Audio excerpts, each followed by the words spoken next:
ஐயனார் துணை சீரியல்ல இனிய எபிசோட்ல அந்த காதல் ஜோடி கல்யாணம் பண்ணிக்கிறதுக்காக ஒரு கோயிலுக்கு போயிருக்கிறாங்க. நம்ம சோழன் கார்ல தானே போயிருக்கிறாங்க. இப்ப ஒரு மிகப்பெரிய பிரச்சனையில சோழன் மாட்டிக்கிட்டாப்ல. இப்ப கல்யாணம் நடக்க போற நேரத்துல பொண்ணு வீட்ல இருந்து இப்போ தேடிக்கிட்டு அந்த கோயிலுக்கே வந்துடுறாங்க. ஸோ பொண்ணு வீட்ல இருந்து வந்திருக்கிறாங்க அப்படின்னு தெரிஞ்ச உடனே மாப்பிள்ளையோட ஃப்ரெண்டு எல்லாருமே தாலியும் மாலையும் நம்ம சோழன் கையில குடுத்துட்டு கோயில் சுவர் ஏறி குதிச்சு தப்பிச்சு ஓடிடுறாங்க. இப்ப அம்போன்னு அந்த பொண்ணை விட்டுட்டு போயிடுறாங்க. சோழனுக்கு ஒண்ணுமே புரியவே இல்லை.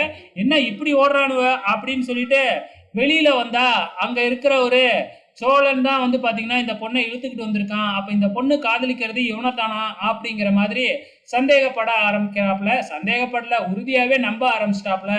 அவரு ஒரு பெரிய போலீஸ் ஆபீசர் ஆட்டுக்கு தன்னோட ஆட்களோட வந்து பாத்தீங்கன்னா அவரை பிடிச்சி சோழனை பிடிக்க போறாப்புல. அச்சோச்சோ நம்ம பிரச்சனையில மாட்டிக்கவும் மாட்டுக்க அப்படின்னு சோழன் தப்பிச்சு ஓடி போய் காரை எடுத்தா அந்த பொண்ணு என்னை எப்படியாச்சும் எங்கேயாச்சும் இறக்கி விட்டுறீங்க, அவங்களோட போனா என்னை கொண்டு போட்டுருவாங்க அப்படின்னு சொல்லி சோழனோட கார்லயே ஏறிக்குது.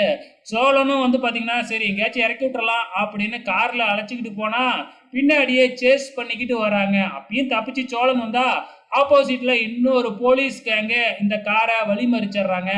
அதுக்கப்புறம் என்ன, சோழனையும் அந்த பொண்ணையும் அந்த பொண்ணு வீட்டுக்கே இழுத்துக்கிட்டு போயிடுறாங்க. அங்க போனா அந்த பொண்ணு எதுவுமே பேச மாட்டேங்குது. ஏங்க சொல்லுங்க அப்படின்னு சொல்லி. ஏன்னா வந்து பாத்தீங்கன்னா சோழன் சொல்ற வர்றதையும் அவங்க கேட்கவே மாட்டேங்கிறாங்க. எனக்கு எதுவுமே தெரியாதுங்க அப்படின்னு சோழன் சொன்னா, நான் டிரைவருங்க அப்படின்னு சொன்னாலும் நம்பவே மாட்டேங்கிறாங்க. இதுக்கப்புறம் என்ன நடக்குது அப்படின்னு பாத்தீங்கன்னா, உன் வீட்டுல இருக்கிறவங்க எல்லாத்தையும் நான் தூக்கிக்கிட்டு வரேன் பாரு அப்படிங்கிற மாதிரி சொல்லி இருக்கிறாங்க. ஸோ வெயிட் பண்ணி பார்க்கலாம். நாளைக்கு நம்ம சோழனோட மொத்த குடும்பமும் இங்க வரப்போகுது. பொறுத்திருந்து பார்க்கலாம்.